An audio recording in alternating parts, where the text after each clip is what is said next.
past week, I have had a lot of work obligations that I needed to make time for. All I've wanted to do is play more Pacific Drive. Pacific Drive is a survival crafting game where you drive through a paranormal nuclear exclusion zone full of unexplained anomalies, strange glitches, and glowing orbs barely holding reality together as the world's topology morphs, shapes, and grows ever less predictable. I'm not usually a fan of games where the core gameplay loop is venturing out into a world for little more reason than to collect resources, upgrade assets, and venture back out for more resource gathering. But Pacific Drive's specific mix of charmingly written characters, fiddly but rewarding car management mechanics, and the ways that the game encourages building a bond with a car that's slowly personalised, falling apart, and your only hopes of survival, makes the loop into something that I'm truly loving playing through. However, Pacific Drive is also initially a somewhat inaccessible game, with mechanics at times deliberately left ambiguous and open to player discovery and micromanagement. You have to manage your battery meter and fuel, remember to manually handle the parking brake, diagnose unclear glitches in car behaviour, debate if your wheels will get you up a hill in the rain, keep an eye on your storage space, and remember to bring enough tools out to complete each drive further into the world's expanse. Your car is fragile, weak, and vulnerable, and every function needs manual management. Your pockets are full, and there's so much to grab, and so little time, and so many essentials, and so much pressure to get moving, and so much mystery, and it's fundamentally just you and the car trying not to fall apart together. Pacific Drive is, at times, a somewhat unforgiving game. It's constantly wearing the player and their car down with an ever-growing list of hazards, escape runs which risk permanent vehicle damage, and the potential for one bad dash toward a portal costing you considerable amounts of progress. That's all deliberate and effective, but it doesn't inherently make for an accessible experience. That's why I was so pleased to see that Pacific Drive has a pretty robust set of accessibility settings and gameplay tweaking modifiers available. For a game that is fundamentally a little inaccessible, I do appreciate that there are as many settings available as there are to tweak the experience, even if I disagree with some of the choices around how those settings are presented. Firstly, there is an accessibility menu, and I like that it's the first menu you see when opening settings. I don't necessarily think that everything I would consider accessibility focused is located in that one accessibility menu. Some of it is exclusively inside other menus instead, but what is there is a really good starting point. As a player who suffers from chronic motion sickness in first-person games, I appreciated that Pacific Drive has a full motion sensitivity menu section, allowing tweaking of camera head bob, tool bob, reducing flickering visuals, the option to close the character's eyes if the car tumbles and ends up rolling over, options for fading the transition in and out of the car, vignettes to darken the screen edge during fast movement, recentering options for the camera while driving, and options for automating camera direction to align with car movement. While these together didn't 100% eliminate all motion sickness issues for me, they were really useful in drastically reducing the speed and intensity of motion sickness onset. They're helped by a few other settings, oddly not found in this motion sensitivity section of the menu, which I'll mention shortly.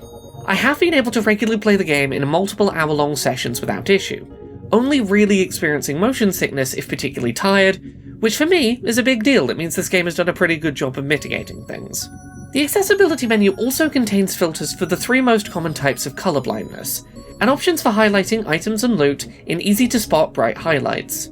The latter is particularly useful for me as someone who struggles with focus and attention, ensuring that I don't rush and accidentally miss vital resources spawning in the dark when I'm panicked and in a rush. In terms of the game's weather systems, which all in various ways impact visibility, the game allows making nights less overall dark, reducing fog intensity, reducing rain effects, and disabling lightning flashes. Lastly, while many aspects of the car's health are meant to be monitored using meters visible within the car itself on its dashboard, you can switch on low health, low fuel, and low battery warnings. If again, like me, you have ADHD and struggle to remember to keep an eye on a bunch of different meters sometimes, or if you struggle to see the smaller icons on the dashboard. Outside of the accessibility menu, players can also tweak motion blur levels and player field of view, both when walking or in the car independently. As previously mentioned, I struggle with motion sickness, and these field of view options in particular I found really helpful in mitigating illness while playing.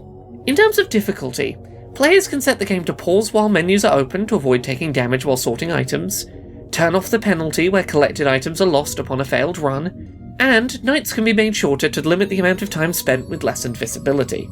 In addition, car damage, player damage, and ambient damage from radiation can be turned off, as can player death. However, the reason I'm discussing these settings separately from the others is that each of them comes with a warning, stating that achievements cannot be unlocked on a save file which has activated these options.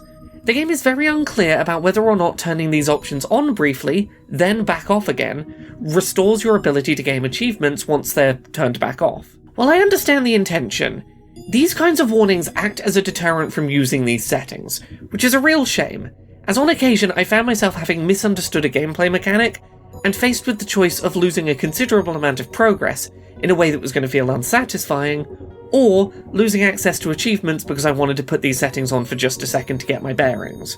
I'm not a huge fan of this kind of settings option discouragement, particularly if the consequences for turning on the setting are not clearly defined to the player.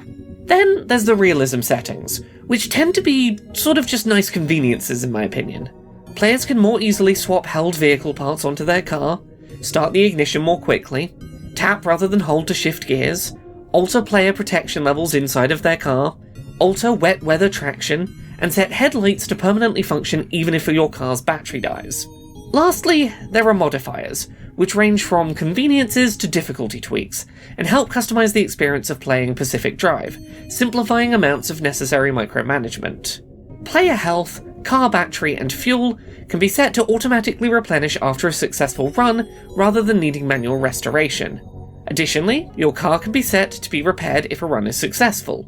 Fuel can be set to be infinite, car quirks can be set to occur consistently to make diagnosing them easier, limits on guesses when diagnosing car quirks can be removed, instability storms which manifest after a lengthy stay in one place can be disabled, as can storms summoned by opening gateways.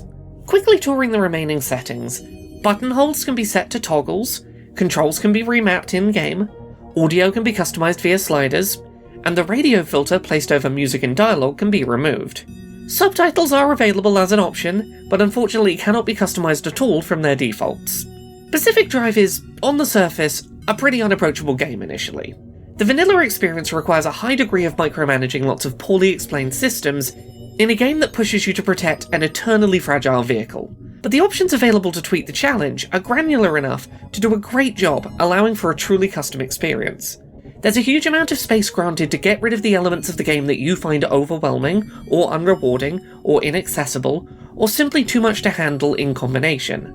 The point of Pacific Drive is to be a game in which your vehicle's destruction is a present threat. The work you've put into building up its functions and aesthetics might all fall away if things go south, and that risk is something easy to care about. But the bar for a game that's able to be completed and feel fun, while still being a little stressful and overwhelming, will differ from person to person, and generally I really like this game's approach to customizing that experience.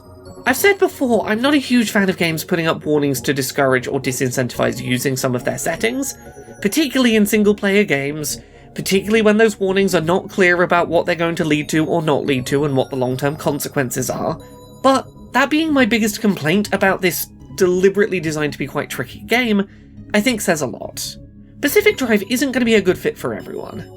Even with these options in place, players may still find vision obfuscation a barrier to play, or may find the mechanics present a little too overwhelming. But I am genuinely loving this game, and really pleased that it has as many options as it does, for me to be able to find my bar for enjoyable challenge, as chunks of the ground are raising up in front of my speeding car with very little notice to react.